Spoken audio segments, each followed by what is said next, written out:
আচ্ছা দেখেন, একজন মানুষ যখন গালি দেয় তখন তার অবস্থানটা কোন পর্যায়ে যায়, সে কোন পর্যায়ে আসে, এর একটা উদাহরণ আপনাদেরকে আমি বলছি।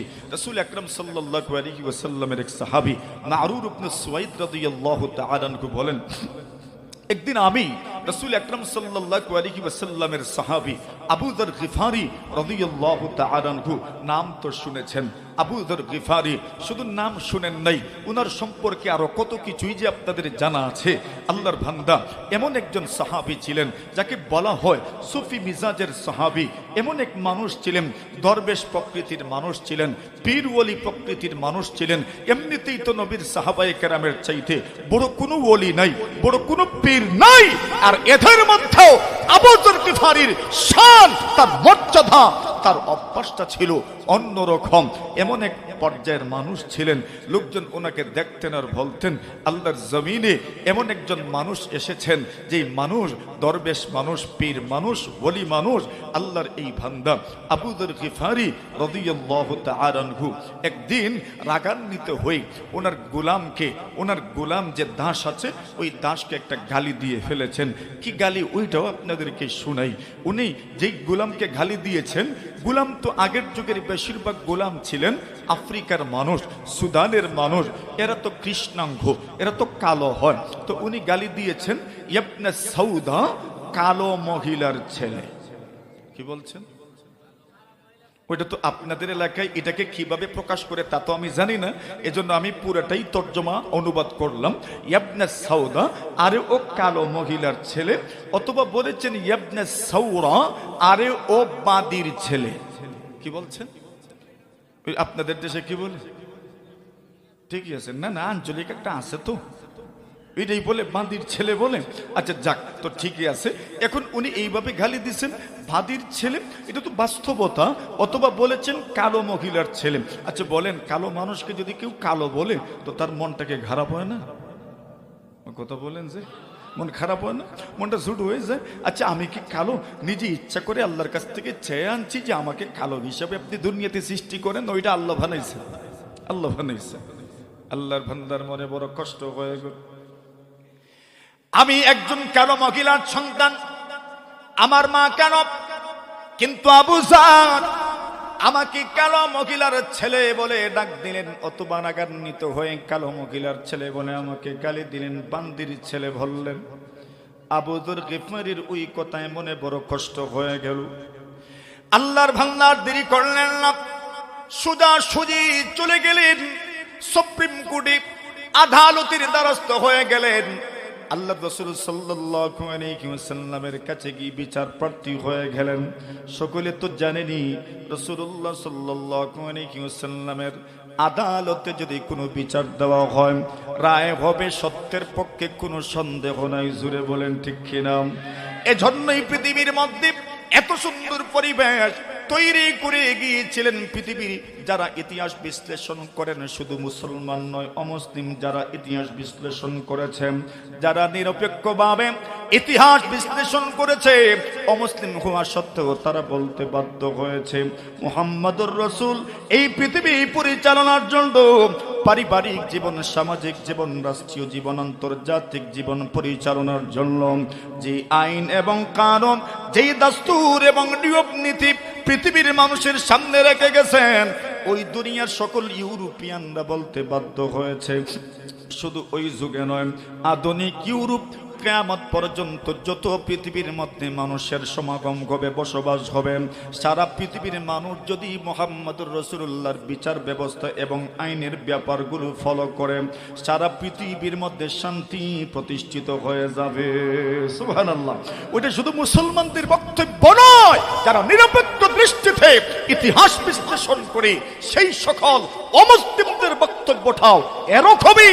মুহাম্মদুর রাসূল যেই আদর্শ, যেই আইন, যেই নিয়ম নীতি, যেই বিধান, যেই সমাজনীতি, রাষ্ট্রনীতি আমাদের সামনে রেখে গেছেন, পৃথিবীর মানুষ যদি তা ফলো করে পুরো পৃথিবী ব্যাপী শান্তি প্রতিষ্ঠিত হয়ে যাবে। ঠিক কিনা?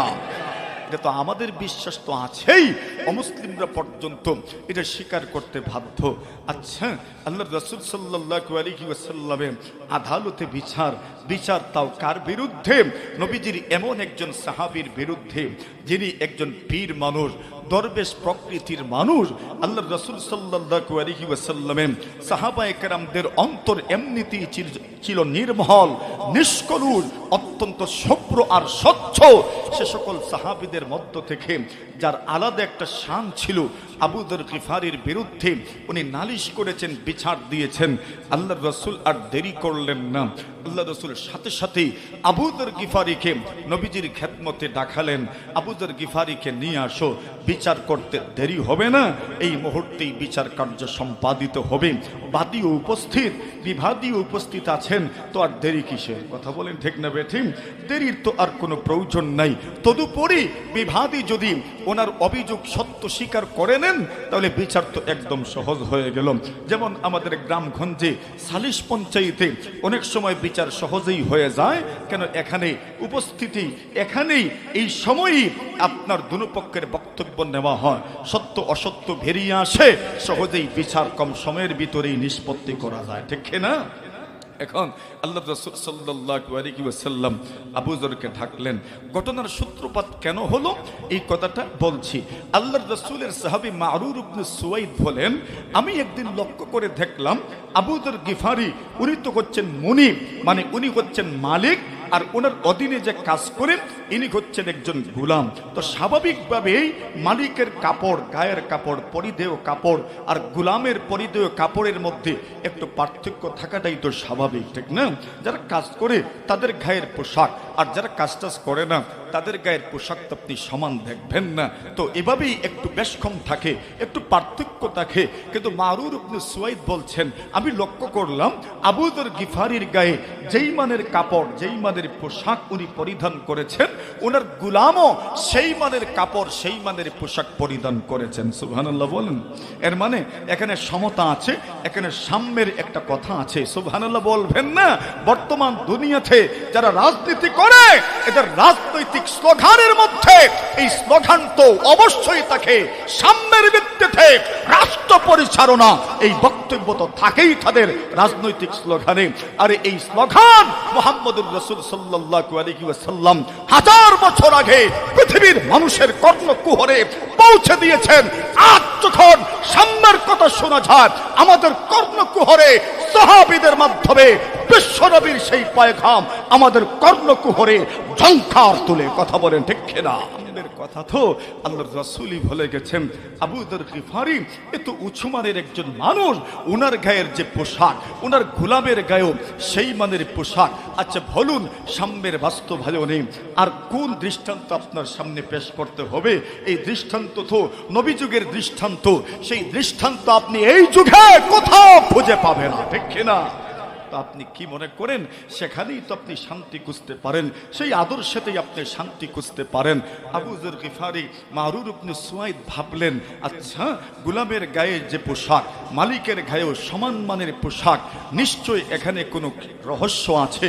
নেপথ্যের ঘটনাটা উদ্ঘাটন করা দরকার, রহস্য উদ্ঘাটন করা দরকার।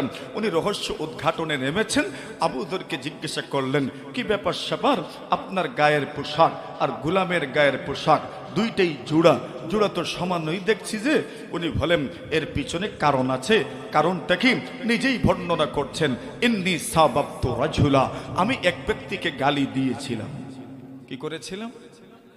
কথা বলেন, কষ্ট হইতেছে আপনাদের? হ্যাঁ, আছেন তো আমার সাথে? একটু কথা বলিয়েন আমার সাথে। আচ্ছা, উনি বলছেন ইন্নী সাবাবতু রাজুলা, আমি একজনকে গালি দিয়েছি। হতে পারে ওই গোলামকেই গালি দিয়েছেন, এটাই তো বোঝা যাচ্ছে গোলামকে গালি দিয়েছেন। গোলাম আল্লাহর রাসূলের কাছে বিচার দায়ের করলেন। আল্লাহর রাসূল আমাকে ডাকলেন, জিজ্ঞাসা করলেন, আবু যর তুমি কি উনাকে গালি দিয়েছো? উনি বলেন, জি ইয়া রাসূলুল্লাহ, আমি তো মুখ দিয়ে এই কথা বলে ফেলেছি। সুবহানাল্লাহ। কালকে কইবেন না? থাক কালকে কইবেন না? জোরে বলেন, জোরে বলেন, জোরে বলেন। ক্ষতি হবে না, ইনশাল্লাহ ক্ষতি হবে না, এটাই লাভ, এটাই লাভ। সুবহানাল্লাহ বলবেন, এটার মধ্যেই লাভ। আল্লাহর তিরমিজি শরীফের রিওয়ায়াত, আল্লাহর রাসূল বলছেন সুবহানাল্লাহ নিসফুল মিজান। কোন মানুষ যদি সুবহানাল্লাহ পড়ে তার নেকির পাল্লার অর্ধেকটা ভরে যায়। এখন দিয়ে বড় জোরেই বললেন, লাভ শুনছেন যে? আচ্ছা, এরপরে বলছেন তো অর্ধেকটা ভরলেই চলবে না পুরোটা ভরার দরকার?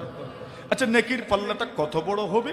আল্লাহ রাসূল মুহাম্মদুর রাসূলুল্লাহ বলেন, দাউদ আলাইহিস সালাতু ওয়াস সালাম উনি একদিন স্বপ্নে দেখলেন আল্লাহ পাক ওনাকে নেকির পাল্লা দেখাচ্ছেন। তো হযরত দাউদ আল্লাহ তাআলার কাছে আরজ করলেন, আল্লাহ পাক আপনার মিজান কেমন হবে, আপনার ইনসাফের মানদণ্ড কেমন হবে, আপনার ন্যায়ের মানদণ্ড কেমন হবে, যদি একটু আমাকে দেখাতেন। আল্লাহর রাসূল দাউদ বলেন, আল্লাহ পাক আমাকে দেখালেন, আমি ইনসাফের মানদণ্ড দেখলাম। কত বড় দেখেছি? দাউদ আলাইহিস সালাতু ওয়াস সালাম বলেন, আমি লক্ষ্য করলাম ইনসাফের মানদণ্ডের এক একটা পাল্লা, পাল্লা বুঝেন তো, এক একটা পাল্লা 7 আসমান 7 জমিনের চেয়েও আরো বড়। এখন একটা পাল্লা যদি এত বড় হয়, আল্লাহ রাসূল বলছেন সুবহানাল্লাহ নিসফুল মিজান, কেউ যদি সুবহানাল্লাহ পড়ে এত বিশাল পাল্লার অর্ধেকটা ভরে যায়। বাস অর্ধেকটা ভরলেই আমরা খুশি তো, পুরোটাই ভরতো। আল্লাহ রাসূল বলছেন ওয়ালহামদুলিল্লাহি মিলউ, আল্লাহ রাসূল বলছেন কেউ যদি আলহামদুলিল্লাহ পড়ে তাহলে তার পুরাটা পাল্লা ভরে যায়। জোরে জোরে বলেন, জোরে বলেন, জোরে বলেন, জোরে বলেন, মাশাআল্লাহ। আচ্ছা, আর আমি আপনাদেরকে কষ্ট দিব না, এখন নিজের জিম্মায় বলিয়েন। আল্লাহ রাসূল সাল্লাল্লাহু আলাইহি ওয়াসাল্লামের সাহাবী আবু যর গিফারি রাদিয়াল্লাহু তাআলা আনহু বলেন, জি ইয়া রাসূলুল্লাহ, আমি তো তাকে এইভাবে বলে ফেলেছি। আচ্ছা বলেন, আপনারা বুঝে থাকলে উনি যে বলছেন কালো মহিলার ছেলে অথবা বাদীর ছেলে, এটা কি আমরা যত ধরনের গালি জানি এই তুলনায় গালি হইছে? কি তা কোন আপনারা গালি হয়েছে? এটা তো কোনো গালি হয়েছে না। আমাদের যত অভিজ্ঞতা আছে গালি সম্পর্কে, ঠিক না বেঠিক, এ তো জানা আছে আমাদের, এই তুলনায় তো এটা কোনো গালিই না। কিন্তু উনি স্বীকার করে নিয়েছেন, জি ইয়া রাসূলুল্লাহ, আমি তো এমন বলেছি। আল্লাহর রাসূল সাল্লাল্লাহু আলাইহি ওয়াসাল্লাম তখন উনাকে একটা ধমক দিয়েছেন স্মরণ রাখার মতো। আল্লাহর রাসূল বলছেন, ইন্নাকা মুরউন ফিকা জাহিলিয়া, আরে আবু যর, তুমি তো এমন এক মানুষ যার মধ্যে এখনো মূর্খতা বর্বরতা রয়েছে।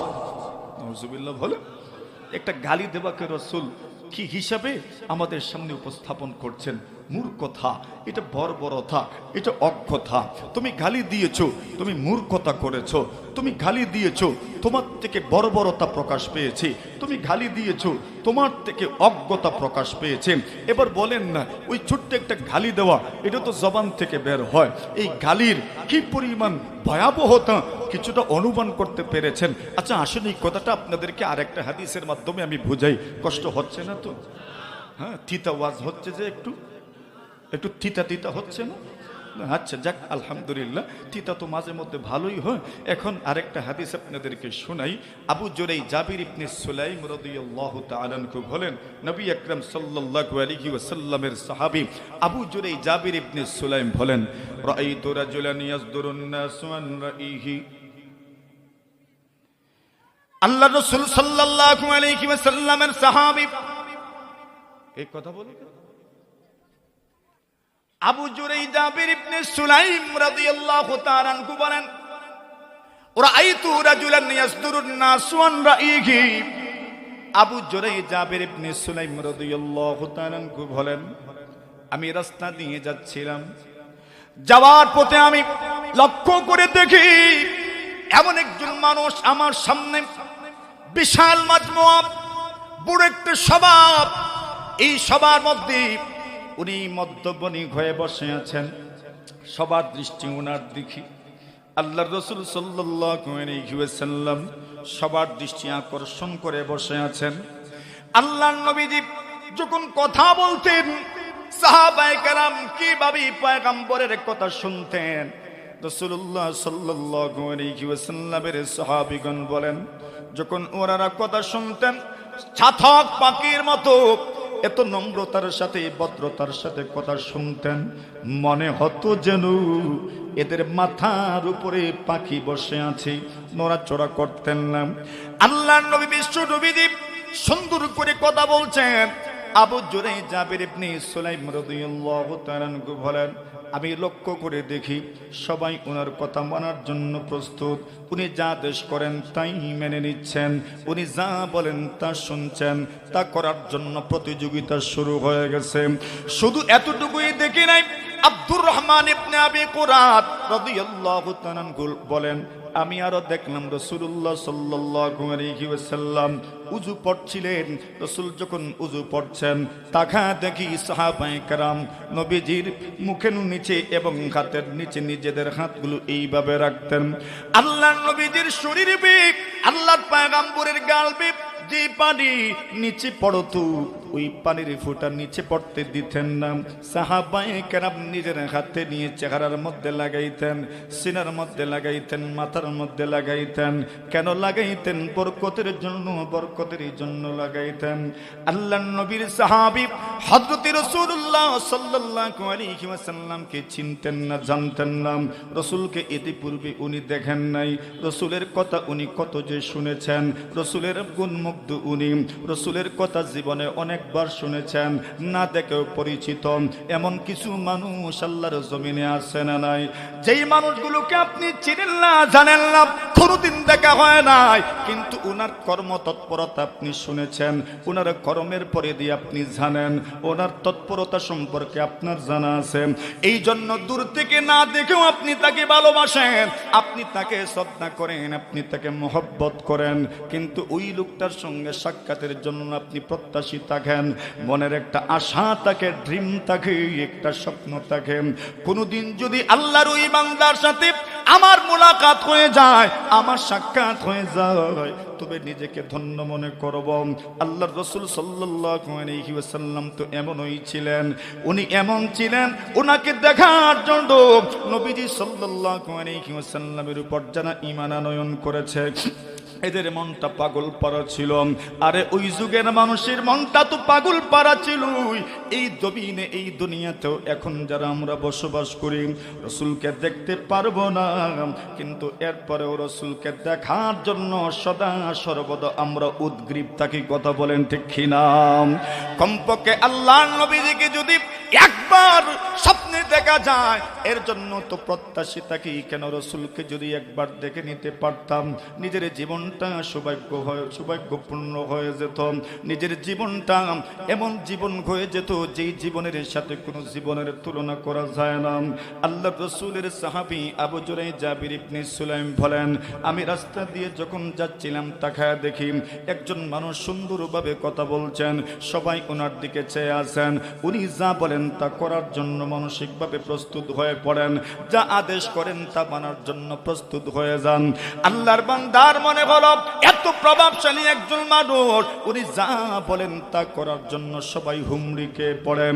নিশ্চয় প্রভাবশালী কোনো মানুষ হবেন, নিশ্চয় কর্তৃত্ব সম্পন্ন কোনো মানুষ হবেন, নিশ্চয় পাওয়ারফুল কোনো মানুষ হবেন। এমন মানুষকে যদি না চিনেন, তবে পরিচয় জানার মন চায় কিনা? এই জন্য উনি প্রশ্ন এই করে বসলেন, রাসূলকে চিনেন না, রাসূলকে উনি জানেন না। প্রশ্ন করে বসলেন, মান হাদা? ওই লোকটাকে যদি একটু পরিচয় দিতেন। এত প্রভাবশালী মানুষ আমি আমার জীবনেও দেখি নাই, এত প্রভাবশালী মানুষ আমি আমার জীবনে সচক্ষে দেখি নাই, এত সুন্দর মানুষ আমি আমার জীবনেও দেখি নাই। যদি একটু পরিচয় দিতেন উনিকে। সাহাবায়ে কেরাম জবাব দিলেন, হাদা রাসূলুল্লাহ। ওনার পরিচয় হলো, আপনি ওনাকে চিনেন না, ওনার পরিচয় হলো উনি আল্লাহ তাআলার প্রেরিত রাসূল। সুবহানাল্লাহ। উনি তো মুহাম্মাদুর রাসূলুল্লাহ। আমার বারা ভাবারা, এই পৃথিবীর মধ্যে যদি আপনি আপনার স্বপ্ন পুরুষকে হঠাৎ করে যদি আপনি সামনে দেখতে পান, যার সাথে সাক্ষাতের কোনো আশাই ছিল না, এমন মানুষ যদি হঠাৎ করে আপনার সামনে চলে আসে, তবে আপনি তো কিংকর্তব্য বিমূঢ় হয়ে যাবেন, আপনি সারপ্রাইজড হয়ে যাবেন। ওই মানুষটার সঙ্গে সাক্ষাৎ করার জন্য কত স্বপ্ন আমি দেখেছি, আজকে না মেঘ না চাইতে বৃষ্টির মতো সামনে এসে পড়লাম। আপনি কি তাগিদ পাবেন, জ্ঞান শূন্য হয়ে পড়তে পারেন, আপনি কেমন ভাবে ওনাকে অভিবাদন জানাবেন? আপনার অনেক সময় এই ব্যাপারটাও আপনার কাছে বড় চিন্তার বিষয় হয়ে উঠতে পারে। আল্লাহর রাসূলের সাহাবী আবু জুরে জাবির ইবনে সুলাইম বলেন, আমি ওনাকে সালাম দিলাম, কিন্তু সালাম দেওয়ার ক্ষেত্রে একটা ভুল করে বসলাম। সালাম দেওয়ার সময় আমি বলেছি আলাইকাস সালাম। আমরা যখন সালাম দিই কেমনে দিই? আসসালামু শব্দ প্রথমে আমরা আনি, এরপরে আলাইকুম শব্দ বলি, আসসালামু আলাইকুম ওয়া রাহমাতুল্লাহি ওয়া বারাকাতুহু, এইভাবেই তো আমরা সালাম দেই। কিন্তু উনি সালাম দেওয়ার ক্ষেত্রে প্রথমেই বলেছেন আলাইকাস সালাম। আমরা জবাব দেওয়ার সময় যেমন ভাবে বলি ওয়া আলাইকুম আসসালাম, আলাইকা বা আলাইকুম শব্দকে আমরা প্রথমে উল্লেখ করি, এরপরে সালাম শব্দ আমরা উল্লেখ করি। এটি তো জবাব দেওয়ার নীতি এবং তরিকার পন্থা, জুড়ে বলেন ঠিক কিনা? কিন্তু উনি যখন সালাম দিয়েছেন, সালাম দিতেই বলেছেন আলাইকাস সালাম। সালাম তো হয় না, নিয়ম মতো হয় নাই।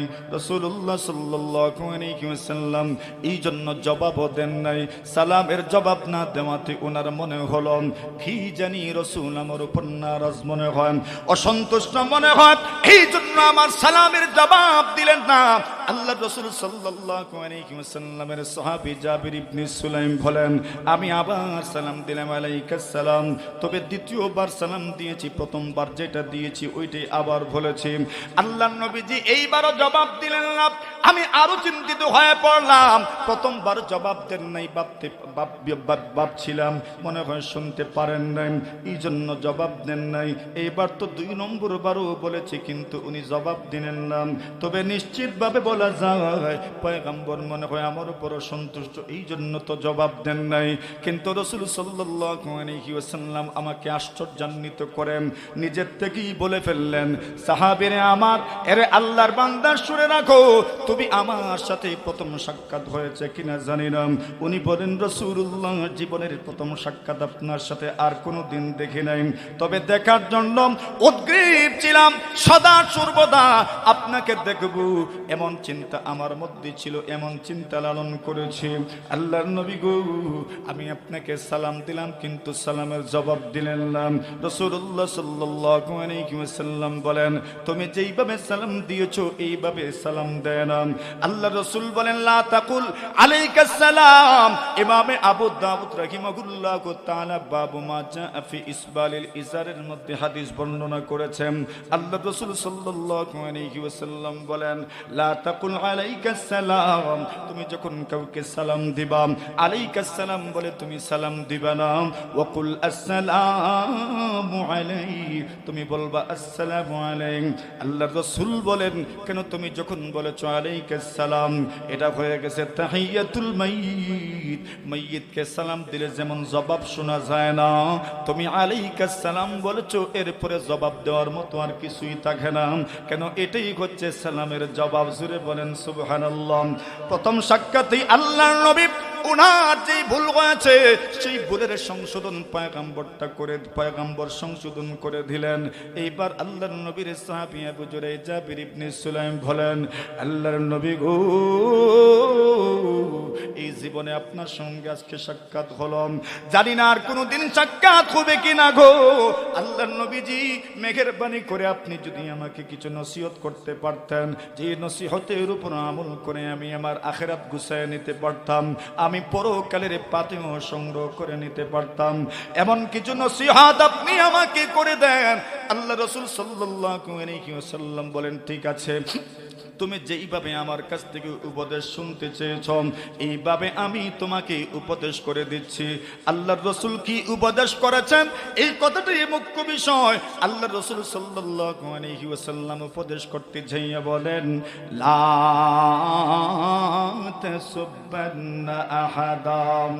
আল্লাহর নবী বিশ্ব নবীজি আবু জুরাইজ জাবির ইবনে সুলাইম রাদিয়াল্লাহু তাআলা আনহু কে বলেন, আবু জুরাইজ শুনো, লা তাসুববান্না আহাদা, এই পৃথিবীর মধ্যে তুমি যতদিন বেঁচে থাকবে, যতদিন তুমি হায়াতে থাকবে, তুমি তোমার জীবনেও কোনো মানুষকে গালি দিবা না। সুবহানাল্লাহ বলেন। রাসূলের নসিহত শুনেছেন, উপদেশটা শুনেছেন, প্রথম উপদেশই করেছেন লা তাসুববান্না আহাদা, কাউকে তুমি গালি দিবা না, অবশ্যই অবশ্যই তুমি কাউকে গালি দিবে না, ইনশাআল্লাহ বলেন। আর জোরে কোন, এটা তো আল্লাহর কাছে তৌফিক চাও, আল্লাহর কাছে তো তৌফিক চাইতে হয়, নতুবা তো অনেক আমল আমরা করতে চাই কিন্তু তৌফিক হয় না। আল্লাহর কাছে তৌফিক চাইলে তো আল্লাহ তৌফিক দিবেন। এখন ইনশাআল্লাহ বলেছি, আল্লাহ যেন আমাদেরকে তৌফিক দান করেন, আমিন বলেন। দেখেন, এটা ভদ্রতার ভিতরেও পড়ে না, সভ্যতার ভিতরেও পড়ে না, ওইটা সৌজন্যতার ভিতরেও পড়ে না। এখন বলছেন আমি তো গালি দিব না, রাসূল বলছেন তুমি কাউকে গালি দিবা না। দেখেন নবীর সাহাবী আমলের লাইনে এরা কোন উচ্চতায় পৌঁছেছে। আবু জুরাইজ জাবির ইবনে সুলাইম রাদিয়াল্লাহু তাআলা আনহু বলেন, আল্লাহর রাসূল সাল্লাল্লাহু আলাইহি ওয়াসাল্লাম বলেছেন কাউকে গালি দিও না। ফামা সাবাবতু বা'দাহু হুররান ওয়ালা আবদান ওয়ালা শাতান ওয়ালা বাঈরাম। আল্লাহর নবীর সাহাবী বলেন, পৃথিবীর মানুষ শুনে রাখো, আল্লাহর নবী যেদিন বলেছেন তুমি কাউকে গালি দিবা না, এই কথাটা শোনার পর থেকে আমি আমার জীবনে কোনো স্বাধীন মানুষকেও গালি দেই নাই, কোনো নেতাকেও গালি দেই নাই, কোনো ধনী মানুষকেও গালি দেই নাই, কোনো চাকরকেও গালি দেই নাই, আমার অধীনস্থ কাউকে গালি দেই নাই। মানুষকে গালি দেব দূরের কথা, আমি আমার জীবনে কোনো চতুষ্পদ জন্তুকেও গালি দেই না। আল্লাহু আকবার বলেন। আমি আমার জীবনে কোনো চতুষ্পদ জন্তুকেও গালি দেই নাই। মনে মনে ভাববেন এটা কি আমাদের পক্ষে সম্ভব? আরে একটা একটা করে কমায় দিলে 30 দিনে যদি 30টা গালিই কমে যায় তো আর থাকবে কয়টা? আরে কথা বলেন ঠিক না বেঠিক?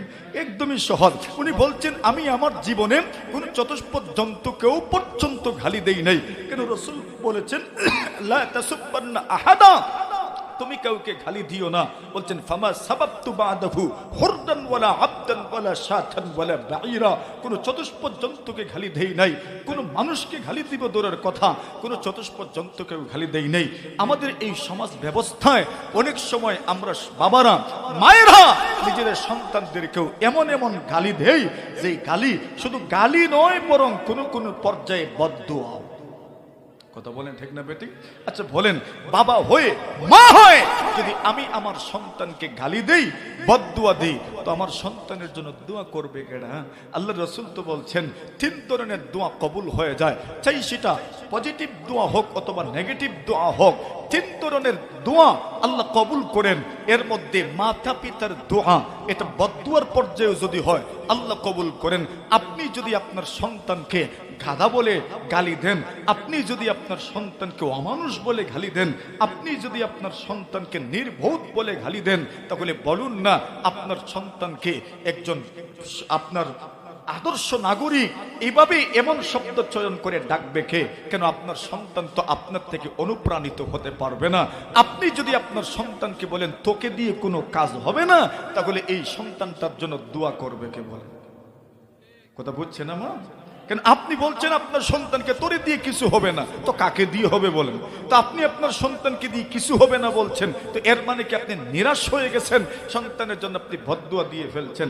না না, এমন বদদুয়া দিতে নাই। সন্তানকে বলতে থাকাম বাবা তোমাকে দিয়ে হবে, চেষ্টা করতে থাকো, চেষ্টা চালায় যাও, তুমি বিভ্রান্ত হবে না, পথভ্রষ্ট হবে না, ব্যর্থ হবে না, আল্লাহ তোমার সহায় হবে। এটা আপনার পক্ষ থেকে আপনার সন্তানের জন্য একটা দোয়া। কথা বলেন ঠিক কিনা? আবু জুরাইজ জাবির ইবনে সুলাইম বলেন, রাসূলুল্লাহ সাল্লাল্লাহু আলাইহি ওয়াসাল্লাম আমাকে নসিহত করলেন তুমি জীবনেও কাউকে গালি দিও না। আল্লাহর নবীর সাহাবী ইকরিমা ইবনে আবি জাহাল, আবু জাহেলের সন্তান ইকরিমা ইবনে আবি জাহাল। আবু জাহেল রাসূলুল্লাহ সাল্লাল্লাহু আলাইহি ওয়াসাল্লামের শত্রু এবং দুশমন, আল্লাহর দ্বীনের শত্রু এবং দুশমন। আল্লাহর দ্বীনের শত্রুতা করেই তো মারা গেল ইকরিমা ইবনে আবি জাহাল। ওই লোকটা বাবার মতো ইসলামের দুশমন, পয়গম্বরের দুশমন আল্লাহর রাসূল সাল্লাল্লাহু আলাইহি ওয়াসাল্লাম মক্কাতুল মুকাররমা যেদিন বিজয় হইল, মক্কা বিজয়ের দিন পয়গম্বর আলাইহিস সালাতু ওয়াস সালাম সবার জন্য মাফের ঘোষণা করলেন। সকলের সবগুলো গুনাহ মাফ করে দেওয়া হলো, সকলের সব অপরাধ আল্লাহর রাসূল মাফ করে দিলেন, নিরাপত্তা দিলেন। যে ব্যক্তি আবু সুফিয়ানের করে প্রবেশ করবে তার জন্য নিরাপত্তার বিষয়টা ক্লিয়ার করলেন। কিন্তু কয়েকজন মানুষের ব্যাপারে বলা হলো ওই মানুষগুলোকে যেখানে পাওয়া যাবে সেখানেই হত্যা করা হবে, এদের জন্য কোনো নিরাপত্তা নাই। এদের মধ্যে একজন ছিলেন ইকরিমা ইবনে আবি জাহাল, যার ব্যাপারে পয়গম্বর ফাঁসির আদেশ দিয়েছেন, যেখানে পাও সেখানেই হত্যার আদেশ দিয়েছেন। ইকরিমার স্ত্রী মনে মনে ভাবলেন স্বামীর বিরুদ্ধে তো গ্রেফতারি পরোয়ানা জারি হয়ে গেছে। স্বামী স্ত্রীকে বললেন, স্ত্রী আমার, আমি আর মক্কায় থাকবো না, আমি চলে যাব দুনিয়ার অন্য কোন স্থানে। স্ত্রী বলেন, স্বামী গো আমার, কোথায় যাবেন? যেখানেই যাবেন সেখানেই তো মুহাম্মদের অনুসারীরা আছে, আপনাকে যেখানেই পাবে সেখানেই কিন্তু আপনার বিরুদ্ধে অ্যাকশনে যাবেন। এই জন্য ভালো হবে এখানেই থাকেন, দেখা যাক কোনো ব্যবস্থা করা যায় কিনা। ইকরিমা বলেন, তুমি তোমার ব্যবস্থা করো, আমি আমার পথ দেখলাম, আমি আমার পথ চললাম, আমি আর মক্কায় থাকবো না। আল্লাহর বান্দী বলেন, আমি আপনাকে পূর্বে আগেই পরামর্শ দিচ্ছি, আপনি যেখানেই যাবেন কোথাও শান্তিতে আপনি থাকতে পারবেন না। আল্লাহর বান্দী স্বামীকে বিদায় দিলেন, আবার বিদায় দিয়ে আস্তে আস্তে রাসূলুল্লাহ সাল্লাল্লাহু আলাইহি ওয়াসাল্লামের খেদমতে চলে গেলেন। নবীজির খেদমতে যাওয়ার পরে এইবার রাসূলকে বলেন, মুহাম্মদ আপনি কি আমাকে চিনতে পেরেছেন? রাসূল বলেন, না না চিনতে পারি নাই, পরিচয় দাও। উনি পরিচয় দিলেন, আমি ইকরিমার স্ত্রী, আমি এসেছি আপনার কাছে। কেন এসেছো আমার কাছে? ইকরিমার স্ত্রী বলেন, আমি আপনার কাছে এসেছি, আপনি আমাকে উদ্দেশ্য করে কিছু বলতে চাইলে বলতে পারেন, আমি কি করব না করব আপনি আমাকে কিছু বলেন। আল্লাহর নবী বলেন, ইকরিমার স্ত্রী, আমি তোমাদেরকে ইতিপূর্বে যা বলেছি আজকেও তোমাদেরকে সেই কথার পুনরাবৃত্তি করছি, সেই কথাটাই তোমাদেরকে আবার বলছি। আল্লাহর রাসূল তাদের কাছে দ্বীনের দাওয়াত পৌঁছায় দিয়েছেন, ঈমানের দাওয়াত। রাসূল বলেন, তোমাদেরকে বলেছিলাম মুসলমান হয়ে যাও, আল্লাহকে এক বলে স্বীকার করে নাও, আমাকে রাসূল বলে স্বীকার করে নাও, সেই কথাটা আজকে আবার বলছি। আল্লাহর বান্দী বলেন, আমি যদি আল্লাহকে রব বলে মেনে নেই, আপনাকে যদি রাসূল বলে মেনে নেই, তবে কি আমি মুসলমান হয়ে যাব? আর কি কোনো কিছু করতে হবে না? আল্লাহর রাসূল বলেন, হ্যাঁ, এই দুইটা বিশ্বাসের মাধ্যমে তুমি মুসলমান হয়ে যাবেন। আল্লাহর বান্দী বলেন, মুহাম্মদ আর দেরি করতে চাই না গো, এই মুহূর্তে আপনি আমাকে কালিমা পড়ায়া দেন, মুসলমান হয়ে যেতে চাই। রাসূল পড়ায়া দিলেন, আল্লাহর বান্দী পড়ে নিলেন, আশহাদু আল্লা ইলাহা ইল্লাল্লাহ ওয়া আশহাদু আন্না মুহাম্মাদার রাসূলুল্লাহ। আমি সাক্ষ্য দিলাম আল্লাহ ছাড়া কোনো মাবুদ নাই, আর সাক্ষ্য দিলাম মুহাম্মদ সাল্লাল্লাহু আলাইহি ওয়াসাল্লাম আল্লাহ তাআলার রাসূল। এইবার ইকরিমা স্ত্রী বলেন, ওগো রাসূল মুহাম্মদুর রাসূলুল্লাহ, ইয়া রাসূলুল্লাহ, ইয়া হাবিবাল্লাহ, আপনার সাহাবী আবু বকর, আপনার সাহাবী ওমর, আপনার সাহাবী উসমান, আপনার সাহাবী আলী, এদের মর্যাদা তো বেশি, কোনো সন্দেহ নাই। আমিও তো মুসলমান হয়ে গেলাম, আপনিও আমিও আপনার মহিলা সাহাবীদের অন্তর্ভুক্ত হয়ে গেলাম। কিন্তু আমি নিজেও জানি আবু বকরের যে মর্যাদা, ওমরের যে মর্যাদা, আমার সেই মর্যাদা নয়, সেটা আমারও জানা আছে। কিন্তু আপনার কাছে জানতে চাই, আবু বকরের যে নাগরিক অধিকার, আমারও কি সেই নাগরিক অধিকার? সুবহানাল্লাহ বলেন। মানে নাগরিক অধিকারে কি আমরা দুজন সমান সমান? আল্লাহ রাসূল বললেন, হ্যাঁ, নাগরিক অধিকারে দুজনই সমান। সুবহানাল্লাহ বলবেন না? বুঝছেন ইসলাম কিভাবে নাগরিক অধিকার নিশ্চিত করে? দুজনই সমান। এইবার বলেন, ইয়া রাসূলুল্লাহ, এই কথা কেন প্রশ্ন করেছি, নাগরিক অধিকার কি সমান? নবীজি, আবু বকর যদি কোনো মানুষের ব্যাপারে নিরাপত্তা চেনেন, কোনো মানুষকে যদি উনি আশ্রয় দেন, তবে কি আপনি আশ্রয় দিবেন? আল্লাহর রাসূল বলেন, হ্যাঁ, আবু বকর যদি কারোর জন্য নিরাপত্তা চান, আমি ওই লোকটাকে নিরাপত্তা দিব, আশ্রয় দিব। আল্লাহর বান্দী বলেন, নবীজি গো, আমি যদি কারো নিরাপত্তা চাই, আমিও যদি কারোর জন্য নিরাপত্তা চাই, তবে আপনি কি নিরাপত্তা দিবেন, আশ্রয় দিবেন? আল্লাহর রাসূল বলেন, হ্যাঁ, তুমিও যদি কারো নিরাপত্তা চাও, আমি রাসূল তোমার কথা মতো তার জন্য নিরাপত্তা নিশ্চিত করব। সুবহানাল্লাহ। আল্লাহর বান্দী বলেন, ইয়া রাসূলুল্লাহ, ইয়া হাবিবাল্লাহ, তবে গো আমি আমার স্বামী ইকরিমার জন্য নিরাপত্তা চেয়ে নিলাম। আল্লাহ রাসূল বলেন, যাও, আমি ইকরিমার জন্য নিরাপত্তা নিশ্চিত করলাম। একটু জোরে সুরে বলা যাবে না আল্লাহু আকবার। নিরাপত্তা রাসূল নিশ্চিত করলেন। ইকরিমার স্ত্রী নিরাপত্তা পেয়ে যাওয়ার পরে এইবার স্বামী কি খোঁজার জন্য বের হলেন। উনি তো জানেন স্বামী বলছেন চলে যাবেন দুনিয়ার অন্য কোনো অঞ্চলে, এই অঞ্চলে থাকলে মোহাম্মদ ওনাকে ফাঁসির কাস্টে ঝুলাবেন, এই জন্য এই দেশে থাকবেন না, চলে যাবেন অন্য কোথাও।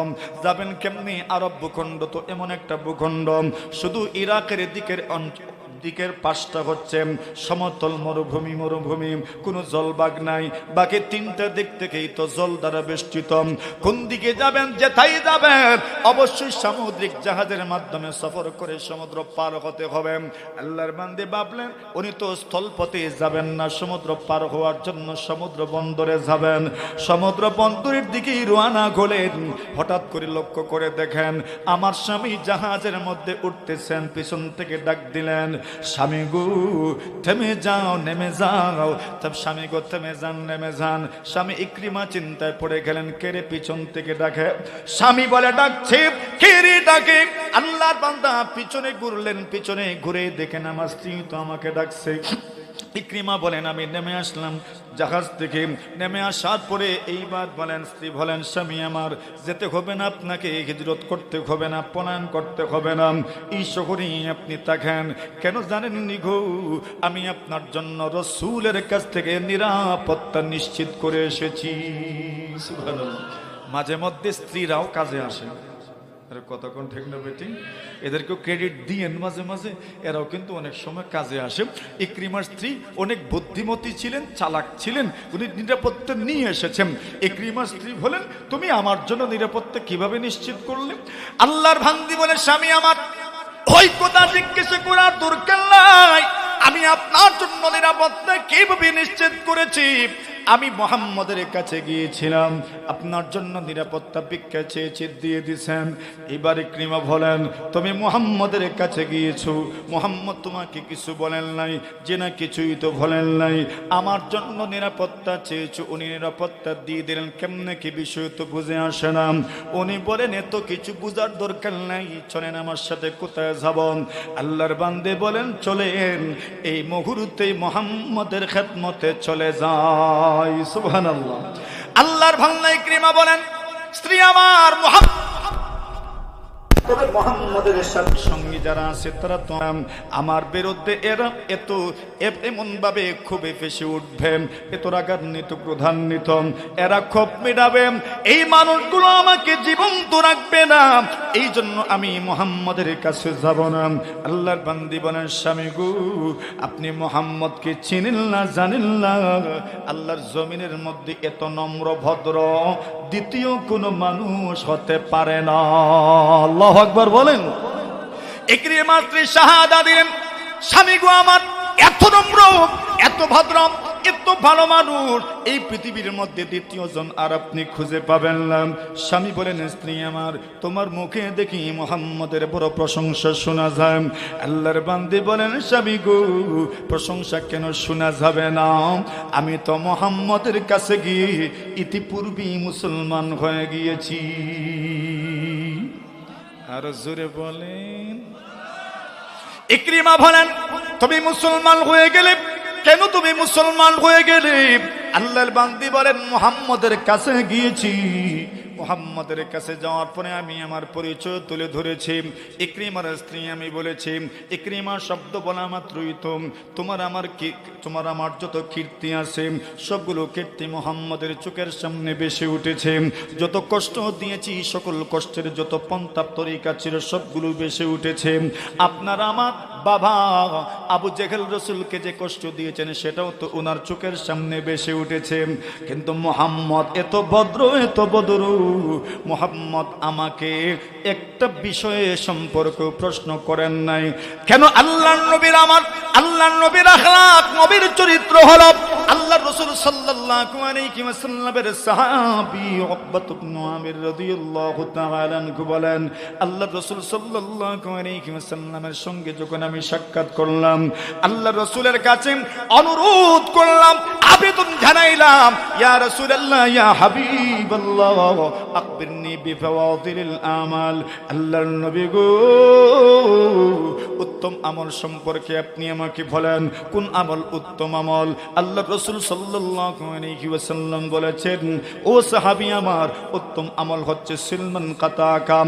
পৃথিবীর কোন মানুষ যদি আপনার সঙ্গে সম্পর্ক ছিন্ন করতে চায়, আপনি তার সঙ্গে সম্পর্ক ছিন্ন করিয়েন না, সম্পর্কটা জোড়া লাগাইয়া দিয়েন। আত্মীয়তার সম্পর্কের মধ্যে মান অভিমান থাকে, এক আত্মীয় অন্য আত্মীয়ের ব্যাপারে বলেন, সে যদি যোগাযোগ করে তবে আমি যোগাযোগ করব, সে যদি যোগাযোগ করে না আমি তার সঙ্গে যোগাযোগ করব না।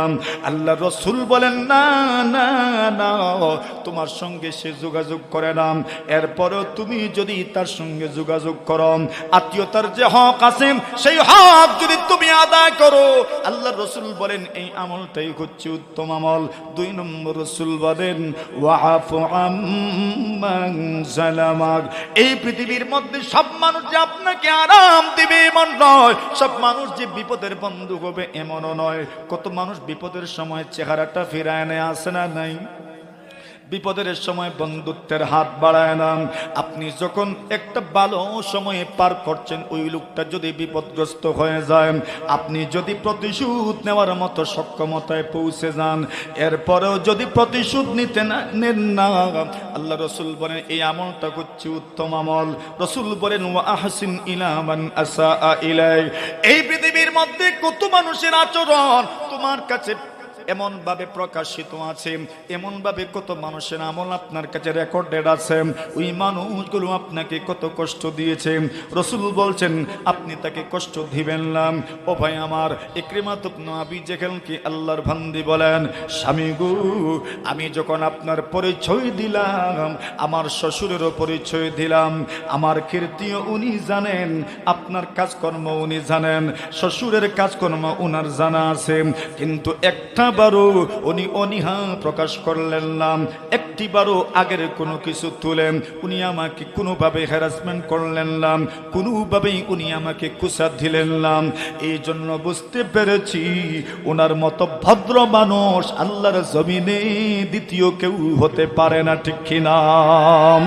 আল্লাহর বান্দি বলেন, স্বামী গো আমার, এরপরে যখন মুসলমান হয়ে গেলাম, আল্লাহর নবীজির সামনে যখন আমি আবু বকর ওমরের কথা তুলে ধরে আমি যখন জিজ্ঞাসা করলাম, এদের নাগরিক অধিকার আর আমার নাগরিক অধিকার কি সমান?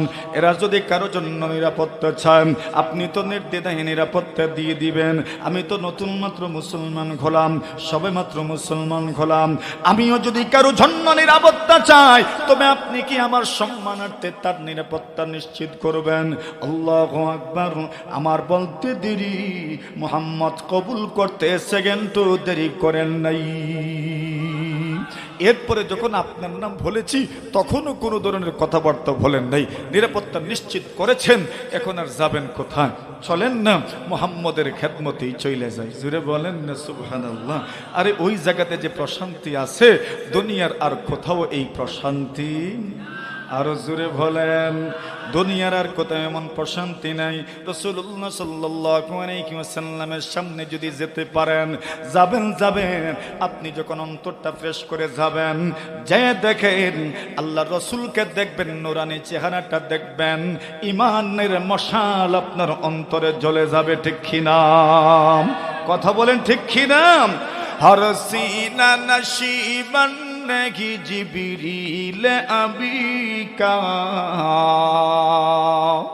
हर सीना नशीबन नहीं जिब्रील अबी का, हर फिक्र नहीं ताइर फिरदौस का सय्याद, हर फिक्र नहीं ताइर फिरदौस का सय्याद।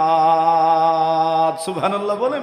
কবি ইকবাল বলছেন, আরে কিছু মানুষের দিল তো দিল নয়, কিছু মানুষের দিল যেন জিবরিল আমিনের আসা যাওয়ার বাসা। সুবহানাল্লাহ বলেন। কিছু মানুষের দিলে ফেরেশতাদের আসা যাওয়া চলে, ওটা আল্লাহ এক জায়গায় বলছেন তাতানাজ্জালু আলাইহিমুল মালাইকা। মুফাসসিরিন বলেন শুধু মৃত্যুর সময়ই ফেরেশতারা আসেন না, মানুষের বিপদের সময়, কষ্টের সময়, চিন্তার সময়, পেরেশানির সময় আল্লাহর ফেরেশতারা তার বান্দার কাছে আল্লাহর বান্দার কাছে আসেন, আর ওই বান্দাকে বলেন চিন্তা করিস না, ভয় করিস না। দেখবেন অনেক চিন্তিত ছিলেন, অনেক ভীত সন্ত্রস্ত ছিলেন, কিন্তু ফেরেশতা আসছেন আপনার কাছে আর আয়েশা বলছেন চিন্তা করিস না, ভয় করিস না। দেখবেন হঠাৎ করে চিন্তা আর ভয় উদাও হয়ে যায়। কথা বলেন ঠিক না বেটি?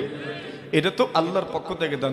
जो दुनिया फितरत से नहीं लायक परवाज, जो दुनिया फितरत से नहीं लायक परवाज, उर्स मुस्मरग के बेचारा का अंजाम के उफ्तार, उस मुर्ग के बेचारा का अंजाम के उफ्तार। আল্লাহু আকবার বলেন। ওটা মুমিনের অন্তর, তো মুমিনের অন্তরে এগুলো আসবেই, এগুলো আসতে থাকবেই। আল্লাহর বান্দী বলেন চলেন না মুহাম্মদের কাছে যাই। উনি বলেন ঠিক আছে চলো, তুমি যখন বলছো না যে তো পারিও না, স্থির কথা কি আর সব সময় উড়িয়ে দেওয়া যায়? কথা বলেন, মাঝে মধ্যে তো মেনেই নিতে হয়, ঠিক না? এখন এই জায়গাতেও তো এত কিছু করলেন, তো মেনে তো নিতে হবে। আচ্ছা চলো, তুমি যেটা ভালো মনে করো। উনি আগে আর উনি পিছে। আল্লাহর রাসূল দূর থেকে দেখছেন ইকরিমা আসছে। সুবহানাল্লাহ বলেন, ঠিক না? এটা সুবহানাল্লাহ বলেন। ইকরিমা আসছেন যে রাসূল দেখছেন। আল্লাহ রাসূল সাহাবায়ে কেরামদেরকে বলছেন ইয়াতিকুম ইকরিমা ইবনে আবি জাহল মুমিনান মুহাজিরা। কষ্ট হইতেছে আপনাদের? আল্লাহ রাসূল বলছেন ইয়াতিকুম ইকরিমা ইবনে আবি জাহল, তোমরা দেখছো তোমাদের কাছে ইকরিমা ইবনে আবি জাহল আসছেন। সুবহানাল্লাহ বলেন। মুমিনান মুহাজিরা, মুমিন হয়ে মুহাজির হয়ে, মুহাজির মানে উনি আপনার কুফরি তরক করেছেন, কুফরি ছেড়ে দিয়েছেন, গুনাহ ছেড়ে দিয়ে ঈমান কবুল করার জন্য, নেক আমল করার জন্য উনি আসছেন। এইবার মূল কথায় আমরা আসলাম। রাসূল বলছেন ফালা তাসুব্বু আবাহু, তোমরা তার বাবাকে গালি দিও না। সুবহানাল্লাহ বলেন। ইকরিমার বাবার নাম আবু জাহেল। এখন আবু জাহেল তো কুফরের অবস্থায় মারা গেছে। এখন যখন আবু জাহেলের সন্তানকে ওনারা দেখবেন, তো যখন দেখবেন সন্তানকে, তখন কি মনে করেন মনের ক্ষোভ ফুসে উঠবে না? তখন গালি দিয়েও তো ফেলতে পারেন। আল্লাহর রাসূল বললেন লা তাফালা তাসুব্বু আবাহু, তোমরা তার বাবাকে গালি দিও না। কেন জানো? ফা ইন্না সাব্বাল মাইয়িতি ইউযিল হাইয়্যা ওয়ালা ইয়াবলুগুল মাইয়িতা। আল্লাহর রাসূল বলছেন মৃত ব্যক্তিকে গালি দিলে মৃত ব্যক্তির কবরে তো আর গালি পৌঁছে না, ঠিক না? কিন্তু তার রিলেটেড যারা আছে, তার রক্ত সম্পর্কীয় যারা আছে, তার বংশ সম্পর্কীয় যারা আছে, এদের সামনে যখন আপনি তাকে খারাপ বলবেন, আপনি তাকে নিয়ে বিরূপ মন্তব্য করবেন, তখন তার রক্ত সম্পর্কীয় মানুষের মনে কিন্তু কষ্ট লাগবে। কথা বলেন ঠিক কি না? আল্লাহ বলছেন ইয়া আইয়ুহাল্লাযীনা আমানু ইত্তাকুল্লাহা ওয়া কুলু কাওলান সাদীদা। আল্লাহ বলছেন সুন্দর কথা বলো, সঠিক কথা বলো, সত্য কথা বলো। সঠিক কথা যদি বলতে পারেন, সুন্দর কথা যদি বলতে পারেন, রাসূলুল্লাহ সাল্লাল্লাহু আলাইহি ওয়াসাল্লাম বলেন সাহাবীরে আমার, কিয়ামতের কঠিন ময়দানে জাহান্নাম থেকে যদি মুক্তি পেতে চাও, উকবা ইবনে আমির রাদিয়াল্লাহু তাআলা বলেন ইয়া রাসূলুল্লাহ ইয়া হাবিবাল্লাহ, আল্লাহর নবী গো, জাহান্নাম থেকে মুক্তির ব্যবস্থাটা কি? রাসূলুল্লাহ সাল্লাল্লাহু আলাইহি ওয়াসাল্লাম বলেন জাহান্নাম থেকে যদি মুক্তি পেতে চাও, এই দুনিয়ার সফলতা তো আসল সফলতা নয়, এই দুনিয়ার সফলতা চূড়ান্ত সফলতা নয়, আখিরাতের সফলতা তো চূড়ান্ত সফলতা। সবাই একমত কিনা বলেন? আখিরাতের সফলতা চূড়ান্ত সফলতা। আল্লাহ জানায় দেন নবীজি গো, এই পৃথিবীর মধ্যে থেকে কোন মানুষ যদি আখিরাতের পথের প্রতীক হয়ে, সকলকেই তো যেতে হবে, তবে পরকালে সে মুক্তি কিভাবে পাবে? আল্লাহ রাসূল সাল্লাল্লাহু আলাইহি ওয়াসাল্লাম বলেন যদি মুক্তি পেতে চাও, পরকালে যদি সফল হতে চাও, রাসূল বলেন আমসিক আলাইকা লিসানাক, রাসূল বলেন জবানকে নিয়ন্ত্রণ করো, জবানকে নিয়ন্ত্রণ করো, জবানকে নিয়ন্ত্রণ করো। জবান যদি নিয়ন্ত্রিত হয়ে যায়, আল্লাহ রাসূল বলেন আখিরাতে পরকালে আল্লাহর জান্নাতের মেহমান হয়ে যাবেন। ইহফাজ লিসানাকা আইয়ুহাল ইনসানু লা ইয়ালদাগান্নাকা ইন্নাহু সুবানু কাম ফিল মাকাবিরি মিন কাতিল লিসানিহি কাম ফিল মাকাবিরি মিন কাতিল লিসানিহি কানাত তাখাফু লিকাহুল আকরানু। আল্লাহর বান্দা বলছেন, ও মানুষ, আইয়ুহাল ইনসান ইহফাজ লিসানাক, তোমার জবানকে নিয়ন্ত্রণ করো। লা ইয়ালদাগান্নাকা, তোমার জবান তোমাকে কখন নেস মারবে, তোমার জবান তোমাকে কখন আঘাত করে ফেলবে। ইন্নাহু সুবানু, আরে ওইটা সাধারণ কোনো সাপ নয়, তোমার জবানটাই তোমার জন্য এক অজগর সাপ। কথা বলেন ঠিক কিনা? আল্লাহর বান্দা এরপরে বড় সুন্দর একটা কথা বলছেন, কাম ফিল মাকাবিরি মিন কাতিলি লিসানিহি। এই দুনিয়াতে কত মানুষ ছিল যাদেরকে তাদের জবান হত্যা করে ফেলেছে, তাদের জবান তাদেরকে মেরে ফেলেছে, তাদের জবান তাদেরকে মেরে ফেলেছে। প্রশ্ন হলো, জবানটাকে কিভাবে মেরে ফেললো, জিহ্বাটাকে কিভাবে মেরে ফেললো? আল্লাহর বান্দা বলছেন, কানাত তাহাবু লিকাহুল আকরানু, তার সমসাময়িক যারা ছিল এরা তার সাথে সাক্ষাৎই যেত না, কি জানি তার জবানের আক্রমণ থেকে সে রেহাই না পায়। কথা বলেন ঠিক না বেটিং? এমন কিছু মানুষ দুনিয়াতে আছে না নাই, এদের সামনে গেলে জবান দ্বারা আক্রমণ করে, জবান দ্বারা আক্রমণ করে। এই দুনিয়াতে কত মানুষ যে আছে, পথে পথে, রাস্তায় রাস্তায়, মোড়ে মোড়ে, দোকানে দোকানে গীবত চর্চা করছে, পরনিন্দা করছে, ঠিক কিনা? আছে না নাই? এ তো ভয়াবহ পাপ করছে, এরপর অনুশোচনা নাই, অনুশোচনার আগুনে দগ্ধ হচ্ছে না, অথচ কত বড় পাপ হয়ে যাচ্ছে জবানের মাধ্যমে, জিহ্বার মাধ্যমে। একদিন আম্মা জান আয়েশা সিদ্দিকা রাদিয়াল্লাহু তাআলা আনহা, ওনার সতীন যিনি সাফিয়া রাদিয়াল্লাহু তাআলা আনহা, ওনার সম্পর্কে রাসূলকে বললেন ইশারা ইঙ্গিতের মাধ্যমে, হাসবুকা মিন সাফিয়াতা কাযা ওয়া কাযা। সাফিয়া খাটো ছিলেন, বেটে ছিলেন, খাটো, একদম খাটো মানুষ ছিলেন। আল্লাহর রাসূলের স্ত্রী আম্মা জান ওনার সমালোচনা করছেন, রাগ উঠে গেছে, আর বলছেন সাফিয়া বেটে, সাফিয়া খাটো মানুষ। আল্লাহর রাসূল বলছেন, আয়েশা তুমি তো এমন একটা কথা বলেছো, লাকাদ উলতি কালিমাতান। আল্লাহর রাসূল বলছেন তুমি এমন এক কথা বলেছো, এক বর্ণনায় এসেছে ইগতাবতিহা, তুমি তো তার গীবত করেছো। আরেক বর্ণনায় এসেছে লাকাদ কুলতি কালিমাতান লাউ মুজিজাত বিমাইল বাহরি লামাজাজাতহু। আল্লাহর রাসূল বলছেন তোমার ওই কথাটাকে যদি সমুদ্রের সাথে মিশিয়ে দেওয়া হয়, সমুদ্রের পানির রং পরিবর্তন হয়ে যাবে, সমুদ্রের পানির স্বাদ পরিবর্তন হয়ে যাবে। নাউজুবিল্লাহ বলেন। ওই গীবতটাও হয়ে যায় কি দিয়ে? জবান দিয়ে। আল্লাহ বলছেন, ইয়া আইয়ুহাল্লাযীনা আমানুত্তাকুল্লাহ ওয়া কুলু কাওলান সাদীদা। ফলাফল কি পাবেন? আল্লাহ বলেন, ইউসলিহ লাকুম আ'মালাকুম, আল্লাহ আপনাদের আমল ত্রুটি মুক্ত করে দিবেন। ওয়া ইয়াগফির লাকুম যুনুবাকুম, আল্লাহ জীবনের সব গুনাহ মাফ করে দিবেন। আওয়াজে বোঝা গেছে জাউনের টাইম হয়ে গেছে যে, আরো জোরে সুরে। এখন আল্লাহ বলছেন দুই আমল, ইত্তাকুল্লাহ, আল্লাহকে ভয় করো। এরপর বলছেন ওয়াকুলু কাওলান সাদীদা, তুমি সুন্দর কথা বলো, তুমি খারাপ কথা বলিও না, মিথ্যা কথা বলো না, অসত্যের ধারে কাছেও যেও না, তুমি বক্রতা পূর্ণ কোনো কথা বলো না, বরং সোজা কথা বলো, বক্রতা মুক্ত কথা বলো।